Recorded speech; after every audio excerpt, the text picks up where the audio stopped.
Good morning, children. Hope you all are well and doing well. So, have you listened the last video? Okay. In the last video, I started the topic Sushruta, an ancient plastic surgeon, right? So, we were in the paragraph, right? Page number 38. Open. Yes. So, we saw he had cut his teeth for the traveler who came in the night to his Sushruta's house with a disfigured nose, right? Bleeding. So he operated the patient, right? Sushruta operated the patient. So he cut his teeth and he disfigured his nose. He made his nose with that cheek skin and he bandaged the nose, right? Completed the operation.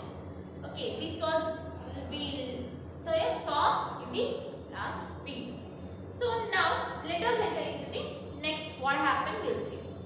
Before the traveler left, he was given instructions on what to do and what not to do, and a list of medicines and herbs he was to take regularly. He was also asked to come back after a few weeks to be examined. So everything is completed. His nose, everything. What the operation has to be done to the nose, everything was completed. So before the traveler was leaving, he said to him. So he said what to do, what not to do. In a sense, what precautions he has to take, what things he should not do. Everything Sushruta explained, and he also given some list of medicine and herbs. Herbs in the sense plants used for medicines or for flavoring. Okay, they are said to be herbs too. He also advised the traveler to take herbs also. And he also asked to the traveler, you come back after a few months to check, to examine, in this sense, to check up. Okay. Next, in this manner, Sushruta mended a nose some 26th century ago. And what he did is not greatly different from what a plastic surgeon would do today. In fact, Sushruta is today recognized as the father of plastic surgery all over the world. His treatise, Sushruta Samhita, has considerable medicinal knowledge of relevance even today. It indicates that India was far ahead of the rest of the world in medical knowledge. So, in this way, Sushruta mended a nose, right? From 26 years ago itself, he did a plastic surgery to the nose. It is okay. And what he did is not different from the plastic surgery, right? What is going to happen today, nowadays. This is not at all, there is no difference. This is same as the plastic surgery which we are doing now, which we are seeing now. So, and in fact, Sushruta, due to this itself, in fact, Sushruta is recognized. He is said to be as father of the plastic surgery, right? And his treatise is a written work, okay, a written work which contains a particular subject, okay. Sushruta Samhita. So he wrote the book Sushruta Samhita, in which there is a lot of medical knowledge, okay, medical knowledge of relevance, even relevance in the sense which is closely related, connected, okay. Now what we are seeing, everything was in that Sushruta Samhita book. Okay, it indicates that India was only this also indicates what Sushruta plastic surgery 26 years ago and his treatise Sushruta Samhita, what was he written 20 years ago. These all resembles what India is a step forward in the medical knowledge, right? Yes. So born in the 6th century BC, Sushruta was a descendant of the Vedic sage Vishwamitra.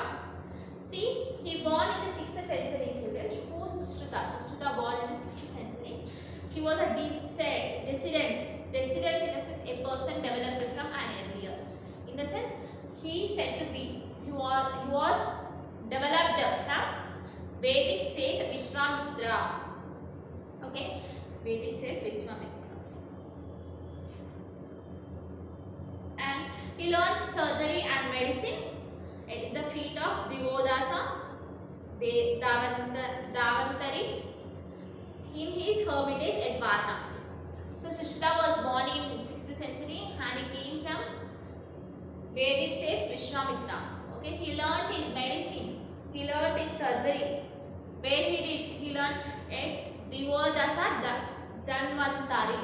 It is the name of a person. He learned medicine and surgery here itself at Varanasi. Okay. Later he became an authority in not only surgery but also in other branches of physical. So after later what happened? He became perfect in the surgery. Not only in the surgery, he also became perfect. He became very confident in other medical field also. Not only regarding surgeries, in other medicinal field also. Okay, he was the first physician to advocate what is today known as caesarean operation. He was also an expert in removing urinary stones, locating and treating fractures, and doing eye operations for cataract. His suggestions to give wine to patients about to be operated upon makes him also the father of anesthesia.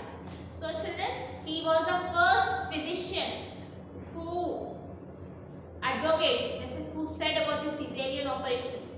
Right? You know what is the caesarean operations, I think. Yeah, caesarean operations.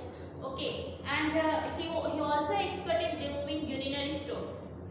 So in urinary bladder, for some people there is a formation of stones. He is expert in removing those stones, and he is also expert in replacing and treating the fractures, bone displacements. Okay, and he is also expert in doing eye operations for cataract. People whose lenses are blind, and whose lenses are opaque, means their lenses are not transparent as our lens. They are similar to the blind people.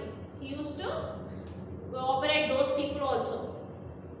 His suggestions to give wine to the patients, right, before the operation makes him a father of anesthesia, because by giving anesthesia itself, people won't feel that pain.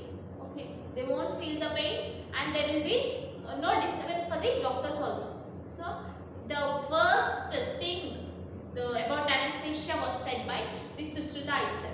So he also said to be as father of anesthesia also. Okay, in his treatise, Sushruta lists one types of instruments. So he wrote some treatise, right? What is that treatise? Yes, Sushruta Samhita was his treatise. So he wrote 101 instruments which are used for surgeries. He used 101 instrument names in that he wrote. Okay, his Samdamsa Yantras are the first forms of the modern surgeon spring forceps and dissection and dressing forceps. So Samdamsa Yantras, this is a instrument's name which he used for the surgery. Okay, are the first forms of the modern surgeon spring forceps. So nowadays what we are using, spring forceps, dissection and dressing forceps. So doctors use some of the forceps, in the sense to they'll cut and to separate the skin. Okay, and to replace something in the body, to remove something from the body, they use forceps. Those forceps earlier were called as Samdamsa Yantras. Okay, he already used those forceps, but now later they made differently and they are using now. Okay, in fact, this system of naming surgical tools after the animals or birds, they resemble in shape. For example, crocodile forceps, hawkbills is adopted even today. So by looking at the shape, they named the instrument. Okay, one looks like crocodile, so they named it as crocodile forceps. Okay, one looked like hawksbill, so they named it as hawksbill forceps. In this way, from ancient time to nowadays, by looking at the instrument shape, they named the instrument. Okay, so Sushruta was also an excellent teacher. He told his pupils that one could become a good physician only if one knew both theory and practice.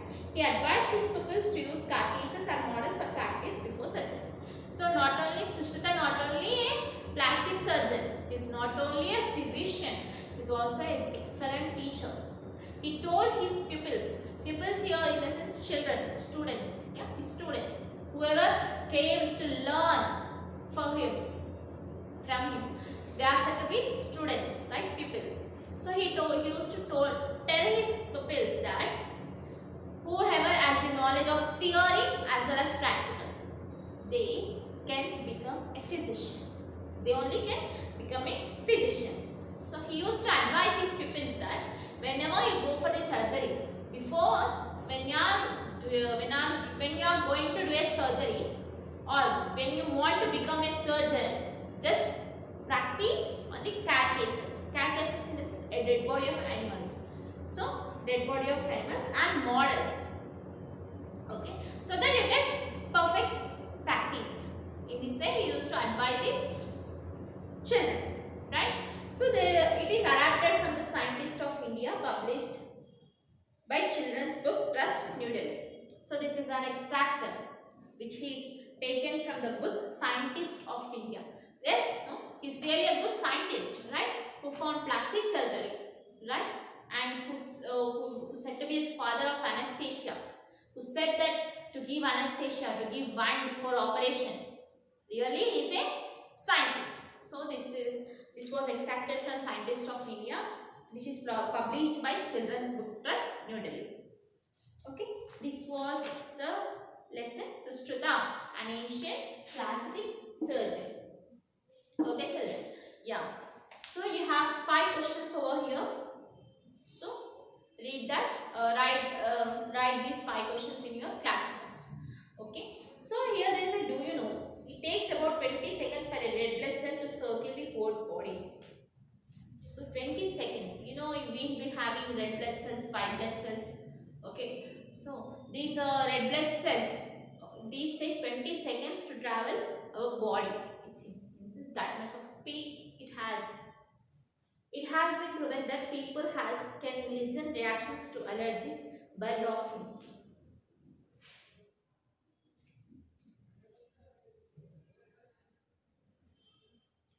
So, whenever any person having allergies, no, they'll resemble, they will show that by laugh itself.